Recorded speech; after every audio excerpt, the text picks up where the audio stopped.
it talks about democratic ideals in 1825 to 1850, and like Yep. I don't, because the democratic ideals were kind of weird back then. Like I know the modern party is different now, so I don't really know like what movements those support. So I was Yep. just wondering. Great question. That's a great question.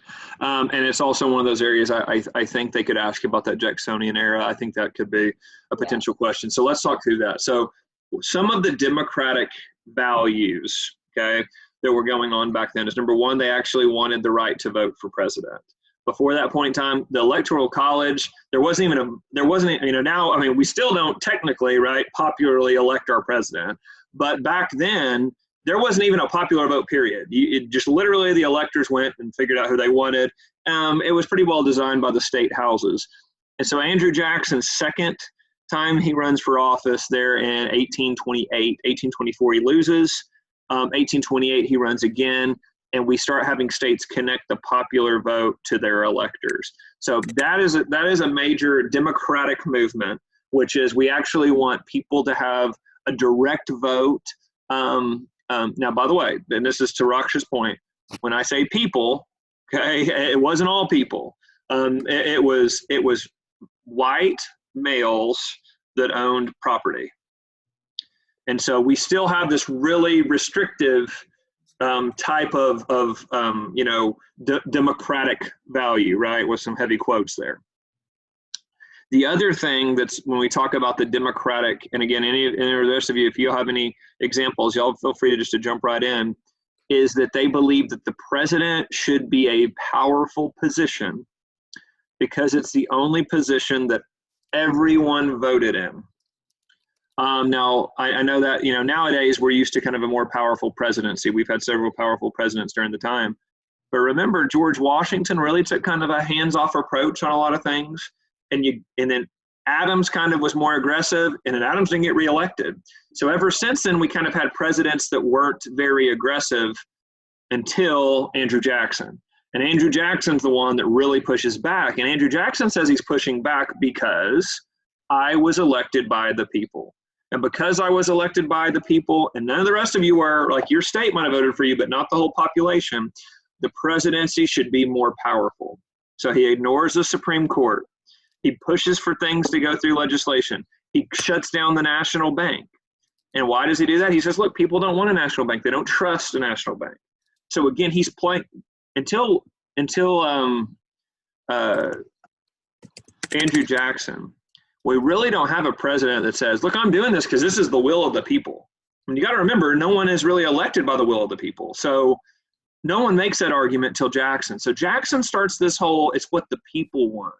I represent the people. We need to keep a pulse on what their desires are. And as long as we know what they want, that's what our agenda is going to be. So that's really unique. And from that point on, campaigns look different. People are always trying to say they're the man of the people. Also, remember, Jackson was really poor. Jackson was an orphan. Both of his parents died young. Again, y'all could get me off talking about his whole story, but he's got an incredible life story. He adopts that Cherokee boy. He works his way into being, in this attorney's office.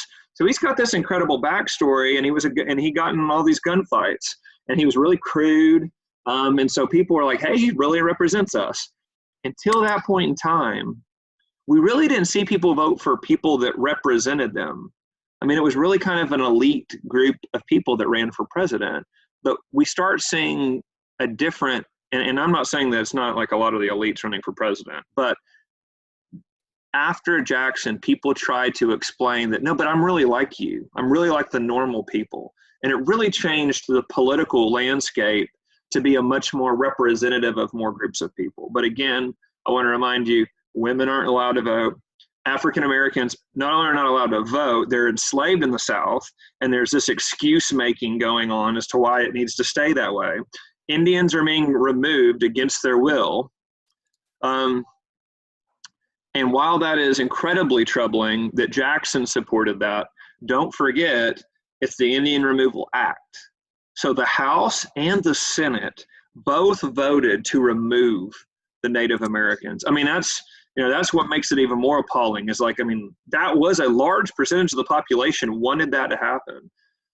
So again, Jackson felt perfectly comfortable in ignoring the Supreme Court when they said, "Hey, that's against their civil rights and civil liberties. You can't just tell somebody they have to move."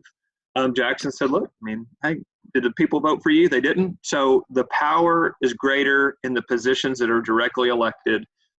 That's some of that argument there. I know I kind of bloviated there, Raksha. I hope that helps bring some of those specific democratic values to the surface. Anybody else want to add to that? Was there any other democratic values you can think of during the Jacksonian era? Is where the populists came into play, or were they later?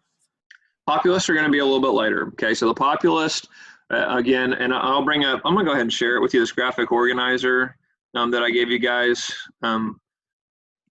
Where the populists are going to fall they're going to fall in the Gilded Age. So they're post-Civil War.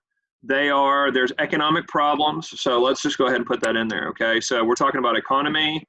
Actually, we'll put them in the politics. So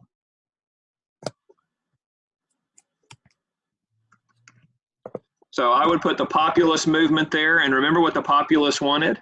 What did they want, Olivia? They were farmers, right? Yes. So the populists are going to be farmers that are going to really support silver. They want gold. They want the money to be backed by gold and silver because they want more money printed. Why do they want more money printed? Because they want their crops to be worth more. Why is that important? Because when they go to sell them on the marketplace, they're going to get more in return. Okay. So, and just in general, I know I talked about this for a while with Millwood students.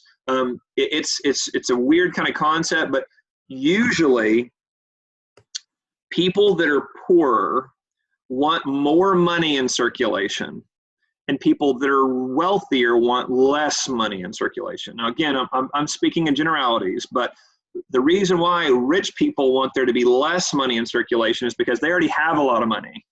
So if you already have a lot of money and there's not much money out there, you have a bigger share of the money, okay? So it's worth more.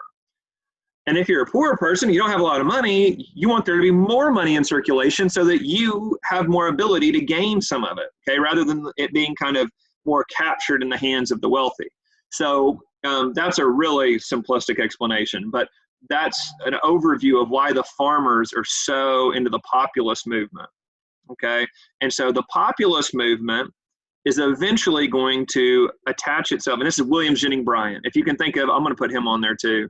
If you need to think of someone who's representative of the populist movement, it's William Jennings Bryan, who runs for president 3 different times, loses each time. But remember, he gives that infamous speech. I remember the name of his speech. The Cross of Gold. Cross of Gold. The big line, the kind of crescendo is, "Are you going to crucify mankind on a cross of gold?" And by that, what he's saying is, listen, you guys are connecting all of our money to gold, so there's not much money. Poor people can't afford to live. And you're gonna allow all of us to die and allow our society to suffer because you're so obsessed with the gold standard. So that is the populist movement. Think about it as being the farmers from the South. Eventually, we're going to have industrialists from the North, factory workers. Why would factory workers be in this as well? Why would they end up joining up? Because they were in horrendous conditions and they wanted to be better and they wanted someone to represent them. Exactly. And so this is where we begin to see the true Democratic Party begin. The Populist Party starts as Southern farmers.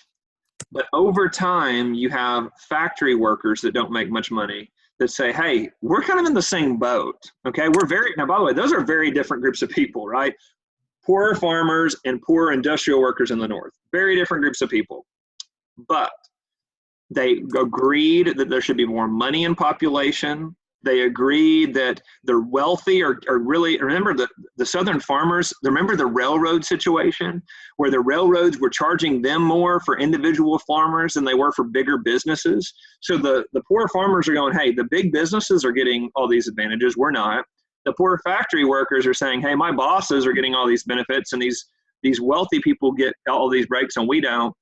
So they really formed together to say, we want something different. Populist, remember, just the term populist, meaning you support a popular idea, a will of the people. So you have this big group that kind of forms that says, hey, we think there should be more money in population. We think that you need to be keeping a closer eye on the wealthy that are making too much money. We think you need to make sure that there's fairness in the marketplace. And eventually, the Democratic Party comes on and goes, we agree with all that. So now we're going to put all these groups together into one. And by the way, they're doing that because they keep losing. They keep losing elections. And so they really begin to be the first big political party in the United States that stretches all the way from the north to the south. And then, strangely enough, to finish this off, I'm going to jump back over. The populists really morph into the global period, like from the 1890s to the 1920s. They turn into what? They turn into the progressives. And the progressives take this argument and they go even further. Yep, you're right. We not only should we not be off the gold standard, we need the government to be more proactive. They need to tell businesses what they can and can't. They need to regulate these big businesses. They need to regulate the trust. They need to make sure that these big parts of America are not being destroyed by factories. You know, they need to be conservationist. They need to make sure that the poor people in big cities especially are taken care of. That they need to make sure that things are more democratic so that poor people can be involved in the democratic process. So they want people to vote for their senators. They want there to be things like referendums, recalls, where there's more elections. They say, look, the more elections there are, the more opportunities there are for poor people to be involved in the election process. So the populists become the progressives. And remember what's fascinating about the progressives. They weren't just Democrats. Teddy Roosevelt calls himself a progressive. Woodrow Wilson calls himself a progressive. So Woodrow Wilson's a Democrat, but Teddy Roosevelt's a Republican.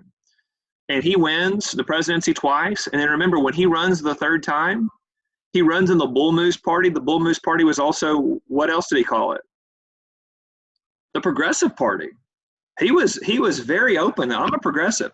It's this weird moment in American history where both sides say, we're progressives. We're both progressives. So just to show that movement that started out as populist, started off as poor farmers, grows into a movement that represents even poor ranchers out west and northern factory workers, ends up being a movement that both parties really try to speak to in the early 1900s with Woodrow Wilson and Teddy Roosevelt. So I hope that brought some contextualization to the populist movement there. And there's some other specifics that they supported. I kind of gave you the real high level of it. But are there any other, give me any other questions that you guys have before, I mean, again, this is really what you guys want it to be. I wanted to make sure that today I didn't want it to be ultra structured and have me going through an essay. I wanted to make sure I had time to respond to questions and then just kind of walk you through some examples and how I would approach the test.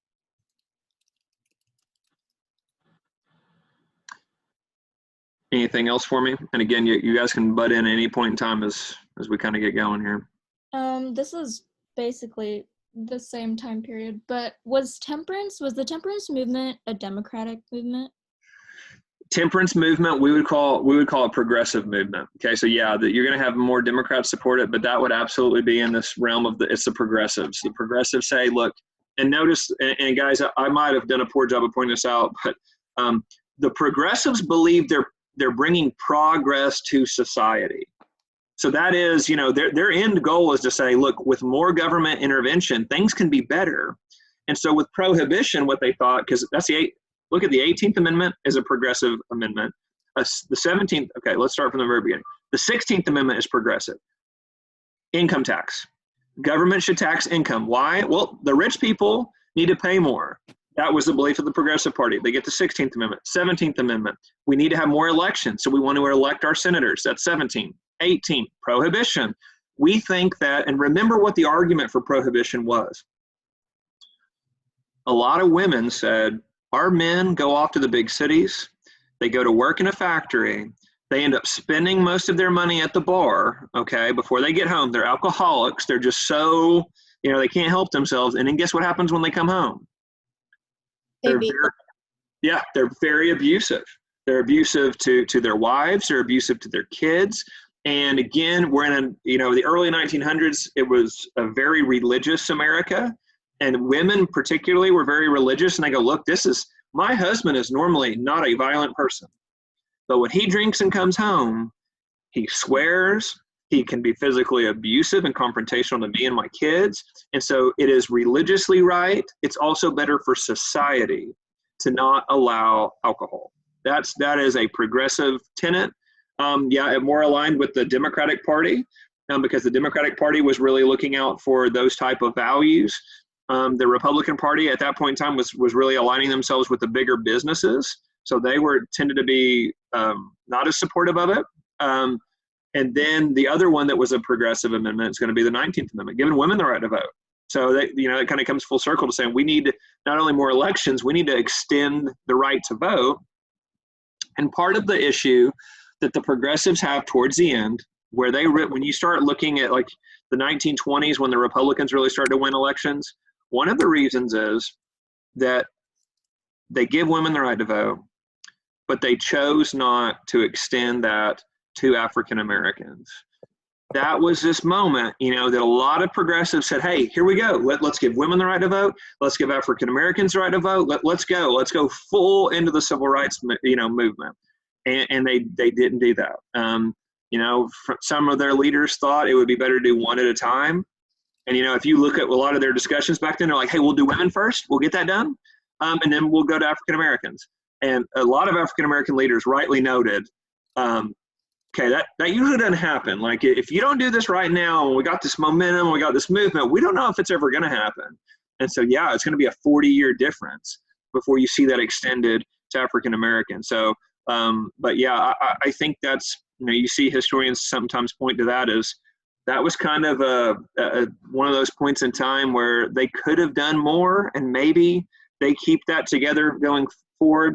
But in the 1920s, you start seeing the Republicans, Warren Harding, you see Coolidge, you see Hoover win all those elections, and they really run it on, we want to bring the economy back. We want to continue to grow it. And so that's kind of where you see the roaring 20s and whatnot. And again, I guess I'll finish my thought there. What happens next? Great Depression, right? So that's you see the Republicans hold office through the 20s, promising the prosperity, which you saw in the 20s. Okay, there was this great boom economically. But then at the end, when the Great Depression hits, that's when the Democrats really come back. FDR is in office, incredibly popular, and so that takes us through that. So great question there. Any other questions, especially around that time period? Why did the reform movements kind of stop in the 1850s? That's a great question. Okay, let's remind everybody, what were the reform movements we saw going on before the 1850s? Like, so which movement specifically are you talking about? Like the Women's Declaration in 1848, right? Yeah, Seneca Falls is 1848. This is a great question. Seneca Falls is this great moment where you see Elizabeth Cady Stanton stands up, gives a Women's Declaration of Rights, and she's brilliant in this, is that she makes it so similar to the Declaration of Independence. And you see Martin Luther King does this too. Frederick Douglass did this well before. And again, how can you, if we all love the Declaration of Independence, how can you be against it, right? So she does a great job of putting that together. But what ends up happening in the 1850s is because the issue of slavery doesn't get solved, it takes up so much of the political space that it really drowns out some of these other movements. I mean, just remember, 1850, it is getting hot. You got the Compromise of 1850. After that, things get so dicey on slavery. Remember, they literally pass a law called the Gag Resolution, where they agree you cannot talk about slavery in the House of Representatives. Think about how unbelievable that is. And their logic was, because when we talk about it, that's all we ever talk about. It's like, well, yeah, probably because you need to fix it, right? But they got so frustrated that they didn't talk about any other issues. So they literally passed that to say, we're not going to talk about it. So yeah, I just think when you have the issue of slavery that doesn't get solved, it drags on. Then when you have the states begin to secede, it just really You don't see economic movements. You don't see social movements. You see everything focused on the North versus South. And so all the arguments about economics and society are really in that prism of this is our way of life. This is your way of life. We want to keep slavery. We don't think it's morally right. And this really just takes over. And so the women's rights movement really falls to the wayside. That's a really good question. Any other ones, guys? Again, there's been some really good questions so far. I hope I can help clarify any of that. And I do think it's important along these lines, and I know sometimes I can give you guys kind of probably too long of an answer, but I want you to feel comfortable with explaining it. Because you don't just want to throw, I mean, that's something important about these DBQs. When you use a piece of evidence, I mean, over-explain it. I mean, you know, do kind of, like I said, like my answers right now, I'm talking a little bit too much, but answer a question that way. Pretend like the person you're writing to doesn't know what you're talking about. Okay, they're not going to take off points for you writing too much. They will not award a point if they're iffy on understanding where you're coming from. Okay, so I always tell them, like I always tell students, you write like this person doesn't know what you're talking about. Like if you're talking about the Civil War, pretend like they don't know. Like when you bring up a topic, they don't know. You are explaining, you are walking them through the logic of the positions that you're using. So I think that's important to make sure that you explain those things.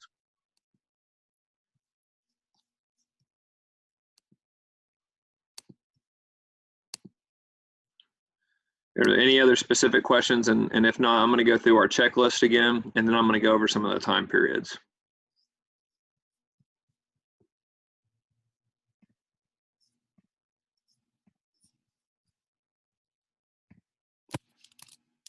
All right, so here's the checklist, okay? Remember, and again, I'm just walking through this very high level. The first thing you need to do, and again, for those of you that weren't on the last couple of calls, so when this timer starts ticking, you really want, I would have this sheet out or write down these steps so that you can quickly remember what to go through. That's not cheating. They allow you to do that. Okay, so you can have this sheet out here on this test if you want. So you can write this down, print it off, whatever. But the first thing you want to do is to read the prompt very carefully. I would read it 2 or 3 times. What are they asking you? Are they asking you to compare 2 things? Are they asking you if something changed or did it stay the same? Or are they asking you about what caused this event? Or evaluate the causes of this event? Or what was a greater cause of this event? Okay? It's going to be one of those 3 categories. So if they ask you to compare something, that means, boom, one of your paragraphs is going to be how they were similar. One of your paragraphs is going to be how they were different. And then I would put the 3rd paragraph as, and here are some additional pieces of evidence that support both of those arguments. Okay, so if you wanted to use this, if you use that, if we had a copy of this here, that would explain further blah. Change over time. I would have a paragraph that shows the change.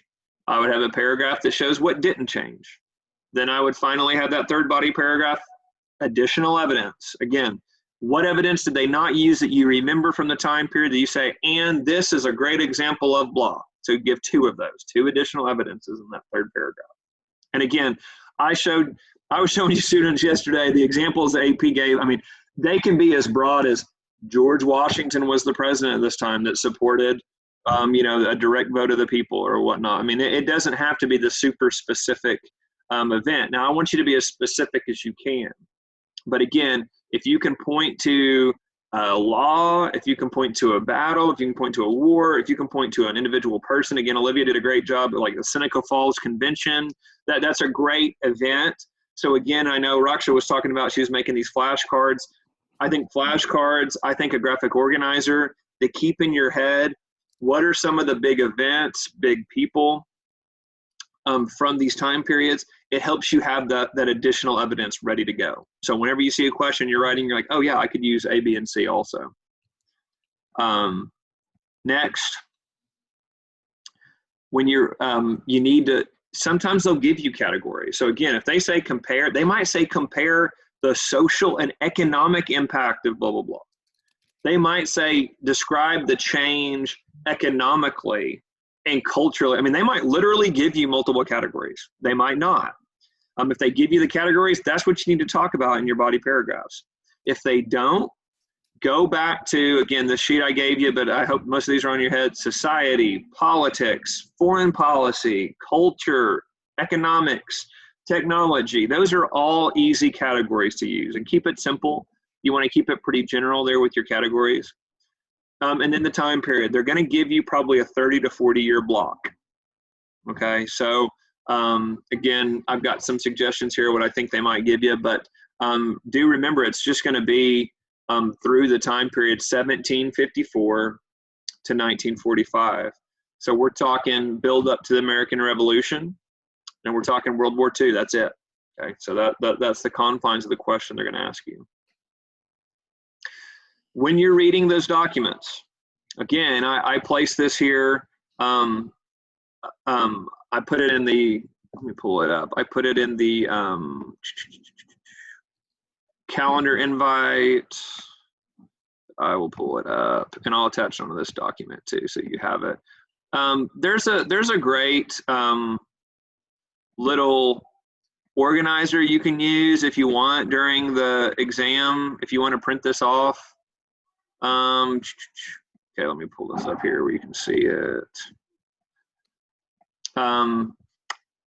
If this helps you, again, I'll attach it here. You can use it. Again, this is kind of what I'm talking about. What's this historical thinking skill? What's the categories they give you? What's the time period? And then you can just like jot down your ideas on this square. I told you guys, I just write it on a sheet of paper, but I go through every document and I try to figure out what the HIP is. And if you struggle with that, you know, purpose is always the easy thing to write down. But on this graphic organizer, they say, hey, what's the main idea? Can you think of any other outside evidence dealing that's like close to that? And then, you know, is there any other HIP parts that you recognize there? But again, I'll go ahead and attach that on here. So in case you guys wanted to have that as well. But I just jot it down on a piece of paper. I mean, I'm literally writing, and what I do is I just take it out and say, document 1, and I just do HIP right up beside it, and I just write it all out.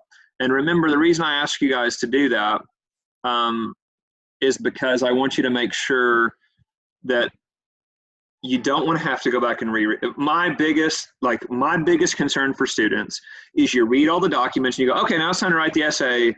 Oh wait, what was document 2 again? Oh wait, what was document 3 about again? That's why you've got to take notes and just write it on your sheet of paper. I would just write 1, 2, 3, 4, 5. What's it about? And then what category would you put it in? And so that way, when you go back, you're just circling and jotting down. But in 45 minutes, if you got to go back and start rereading the documents, that's where time gets really, it's just going to get away from you. Okay. So as you're reading through those, do your HIP analysis.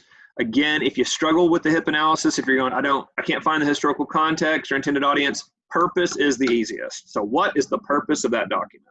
Okay.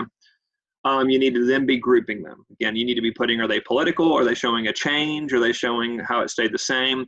Just jot that down in a little note to yourself. Okay, so you're already grouping them as you go. Once you've done that, look back over them, figure out which ones you're going to use in the second paragraph, which ones you're going to use in the third paragraph. And again, out of the 4, it'd be best if you can use 2 for that second paragraph and 2 for the fourth paragraph. Okay. If you guys get absolutely stuck, you don't sweat it. Do as best you can. Okay. Don't try to force them all in there. Don't try to force all 5 in there. Okay.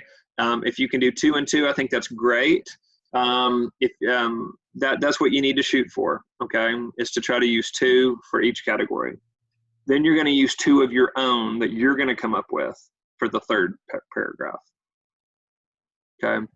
So then you've got all of them organized. Are there any questions at this point? Because I'm going to talk about just putting it all together.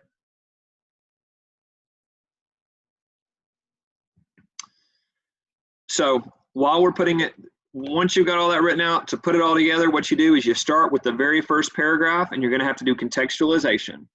Remember, just give 2 to 3 sentences.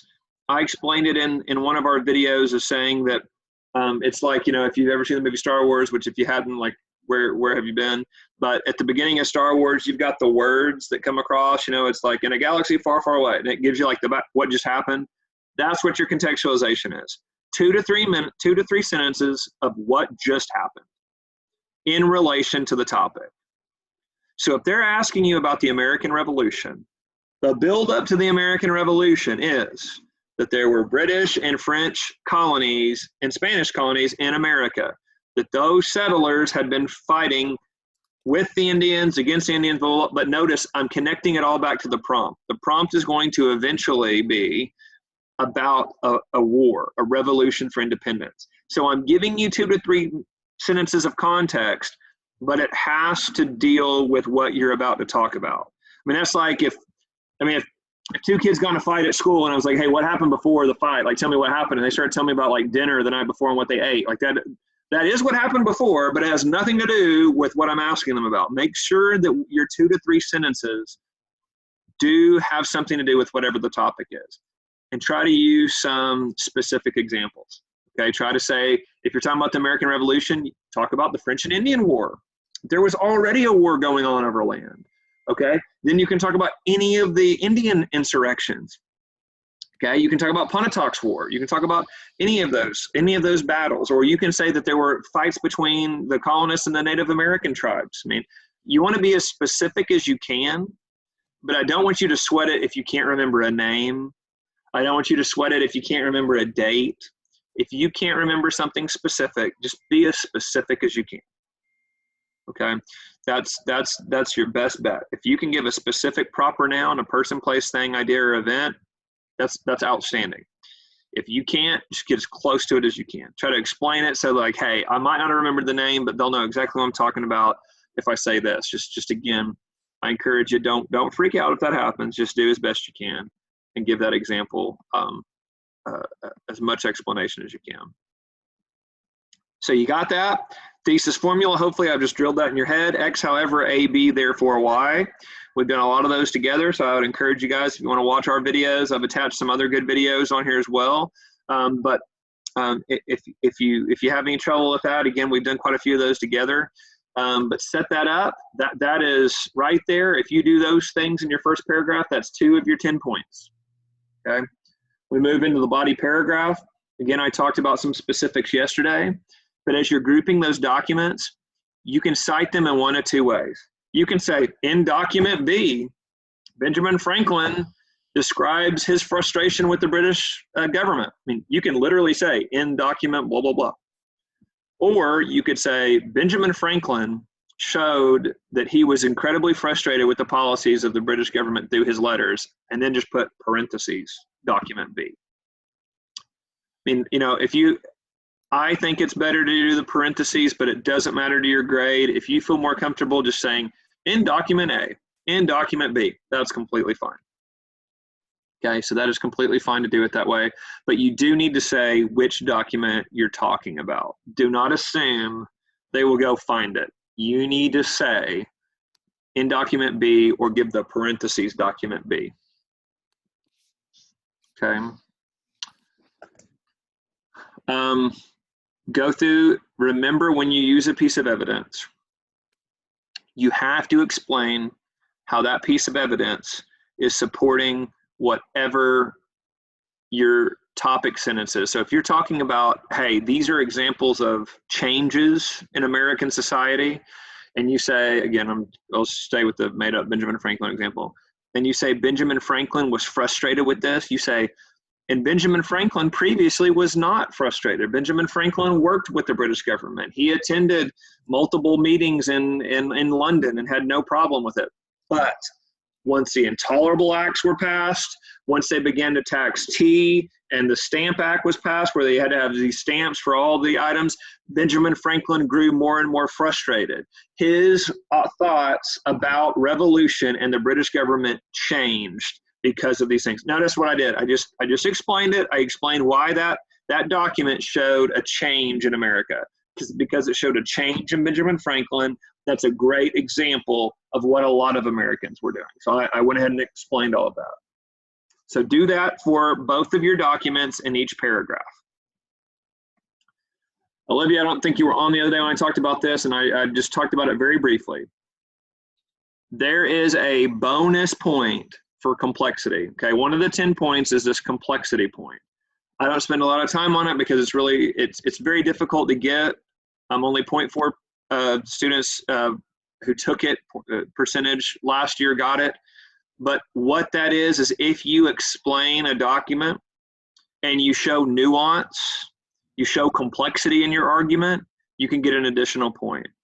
So example, if I said Benjamin Franklin changed about his view towards the British government, but I also threw in 2 sentences and said, but Benjamin Franklin did believe that the British government helped the Americans in a lot of ways. Benjamin Franklin thought we should maintain a good relationship, if at all possible, with the British government, even though he supported revolution. Notice what I did there. I explained Benjamin Franklin is an example of change. But just because he was an example of change didn't mean he believed that everything should change. So I showed some complexity in my argument. I showed there was nuance there.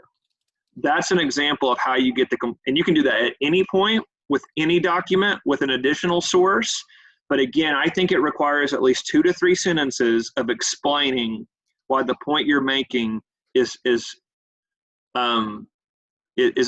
complex at a very nuanced level. Okay. Any kind of questions about that as I move forward to the end here?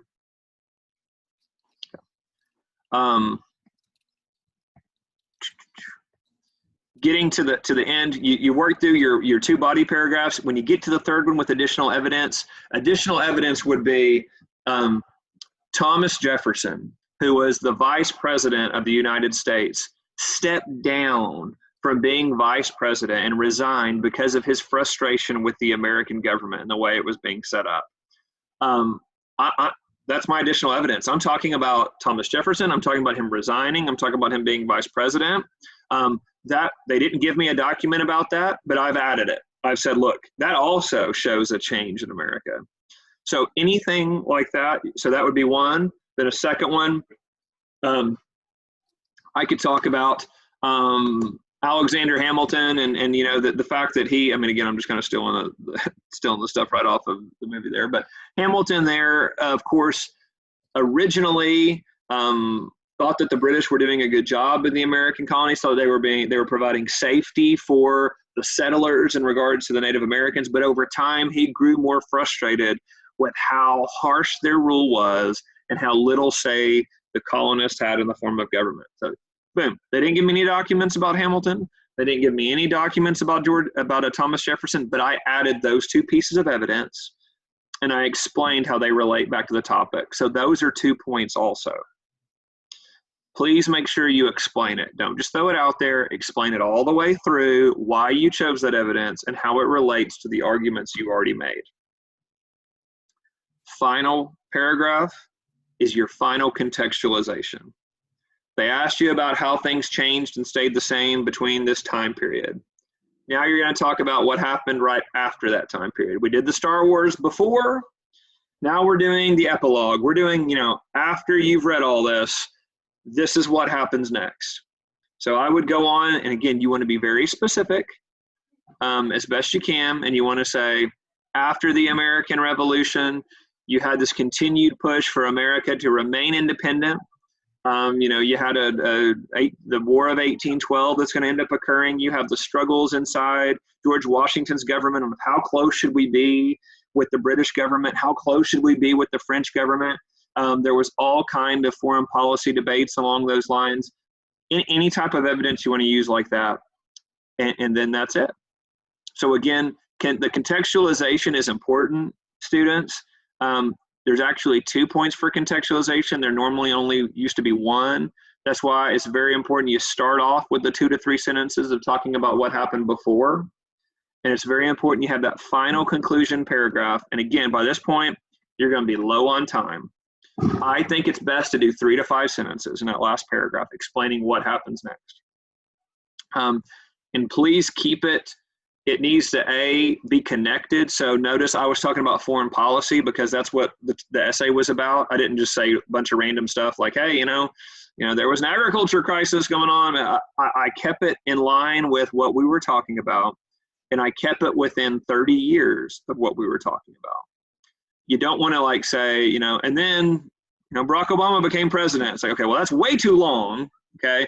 And number two, it's not talking about foreign policy, which is what the example I was giving you there was. You want it to be within 30 years of that, the end of that time period. Okay. So if you do the contextualization, if you go through the thesis statement as we've outlined, if you provide two pieces of evidence in each body paragraph and explain it, okay, and explain how it relates to the argument you're making, and then you add two pieces of additional evidence, that's 9 points. And then if you do the complexity, if you find a place in there to do the complexity, that's 10. Again, remember, you don't have to have a 10. You don't have to have a 9. Okay, you can get an 8 and get a 5 on the exam. Okay, so most likely, okay, I guess I should say that. It's not like set in stone, but most likely that's what we're talking about. So you want to get 6 to 7 points on this exam. That puts you in a really good spot to pass it.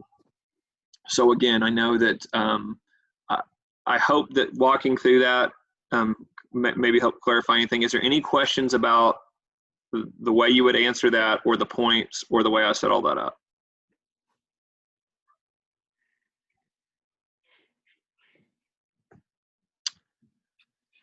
Okay, so I've got about 10 minutes left with you guys. I would be very, again, I know I'm being repetitive, but again, I'm trying to drive home the high points. Please make sure you read the prompt carefully. Please make sure you answer it directly.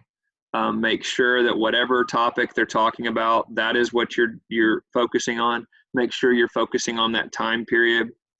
And then make sure you walk through these steps and make sure you keep track of the time. You've seen me go through the time. I've tried to kind of push you guys as we're walking through the documents for a certain pace. I think that you can look through them with HIP. I think you can move through them in the speed that we've been doing and feel good with time. You are going to feel a little rushed. Just don't get overly frustrated. I just want you to know you don't have to be perfect on it. It is a rough draft. If you misspell words, they don't count against you. Okay. They try to look for what you did right, not count against you what you did wrong. Okay, so if you have the points in the rubric that I've explained, they're not going to be like, oh, they did this, but over here they did this, so I'm not going to give them the point. If they find it, they give you the point.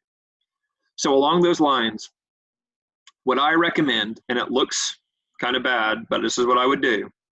After you write those 2 to 3 sentences of contextualization, I would put parentheses, contextualization. After you write the thesis statement, I would put parentheses, thesis statement. You're going to label your documents. And at the very end, I would put parentheses, contextualization. Again, you don't have to do that. They don't require you to do that. I just think I want to give the reader every opportunity to see my student wrote it down. Right? This is what you're looking for. It's right here. I wrote it down very clear for you.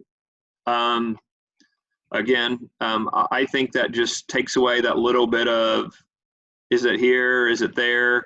But it should be very easy to find in your essay. But again, I think it's a little bit just to be super safe to go ahead and put that in there so that they see those things. If there's no additional feedback for me on that, I want to go back to this graphic organizer. So as we talk through those things, I would do exactly what we were doing right here. I would continue to talk about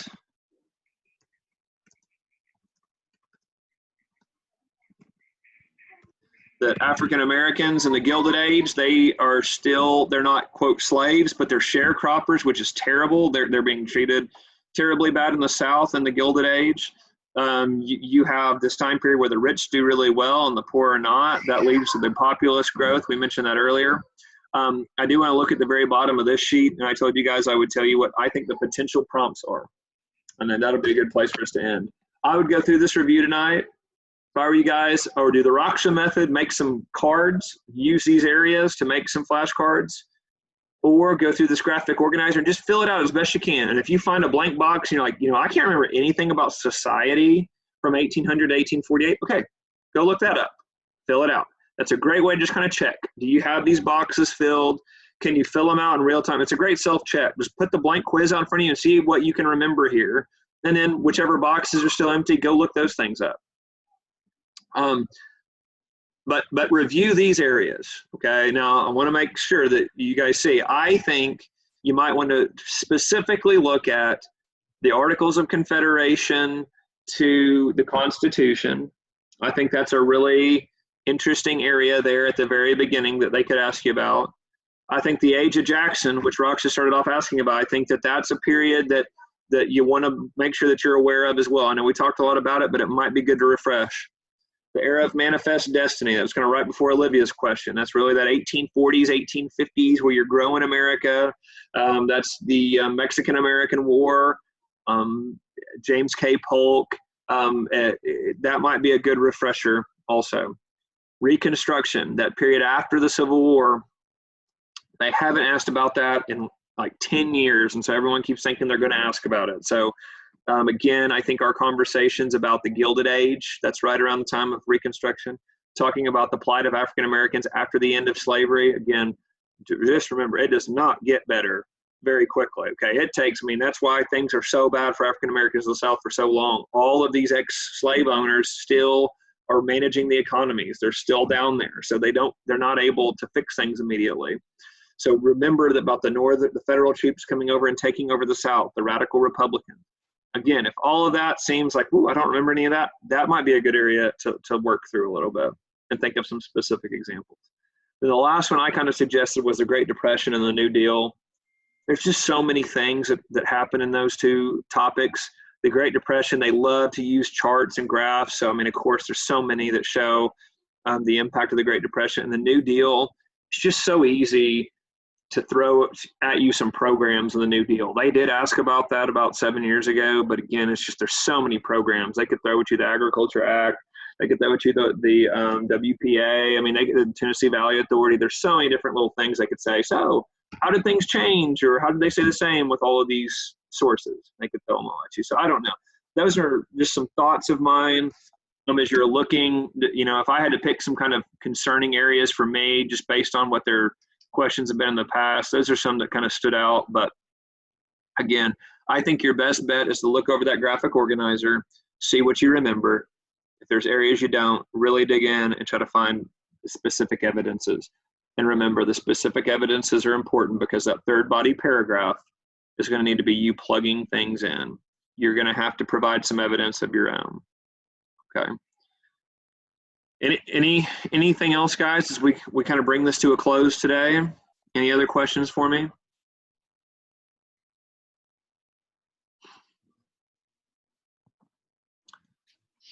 So the test is at 1. They asked you to get on 12:30. I don't know if you've got your e-tickets yet. Those should be pretty soon. You do have them in your email? Okay, yeah, I'm about to say they're supposed to be out before 24 hours for the exam. Make sure you have the e-ticket. Make sure you see where to log on. Make sure you see those things. Again, if you're going to write it down and take a picture of it, or if you're going to type it up, that's up to you. I would just say be comfortable with that. If you guys have any questions tonight or tomorrow morning, please shoot me an email. Yours hasn't come in yet, Ashley? Okay. Get on your AP stuff and check, Ashley. And if it hasn't by tonight, we need to make sure there's no issue there. Okay. But if it does, shoot me an email, Ashley, if you have any issues with that tonight. Okay. Cause I can look into it tomorrow morning. But again, any of you, if you guys have any questions, email, at me on Twitter there, Roxa. And I can help you as best I can. If there's any more last minute questions there before tomorrow, but get on there early, get on there at 12:30, just in case there's any hiccups. I know you guys will do great. Again, don't stress out. Again, you guys, you don't have to be perfect. I'm proud of you for taking the exam. I'm proud of you for trying to put yourself out there. It's a tough exam. So I think I just want you to know I'm proud that you're taking it. And again, I think you guys will do just fine. Just walk through those steps and really kind of stay focused on what we've been talking about. Okay. Nothing else for me, guys? Um, What you got? so talk Camden into getting us bonus points if we pass the AP exam. I can try my best. Yes. Absolutely, I can try my best. Okay, cool. Well, now I'm gonna pass it. Okay, well, there you go. Girl, I mean, you are already gonna pass it. let's You make know sure. this. Let's make sure Everybody we pass knows this. it. Even I God mean, knows this. I can try to get you, like on a free trip to Mars on Elon Musk's rocket. I mean, I can try to get you $1 million. I mean, nothing is Who off wants the to go table. to Mars when pass you the can go to exam. Disney World? Disney I mean, it's empty, World, so that means that I there's don't no know. lines. Might be easier to get to Mars right now than to Disney World. I have a feeling that's going to be shut down for a while. So, Yeah, but Disney World is technically empty. So that means there's no lines for anything. okay, that is really true. And That's all the good. free churros. That's true. That's true. Good point. All right, guys. I appreciate your time. Again, feel free to reach out to me individually. I appreciate your time on these. I know these can be really tedious, guys, but I appreciate it. And I'm going to still have a class Tuesday. I would love to talk to everybody if you can join to debrief kind of the year. So Tuesday at 2:00. But if not, if I don't see you, I hope you have a good summer. Thanks again for your time through all this craziness, and I hope to see you soon. Yeah. So do you have if my anything? student, wait, Yep. if we have Respond to my anything- text, Mr. Walters. Okay. Yeah, if my students have any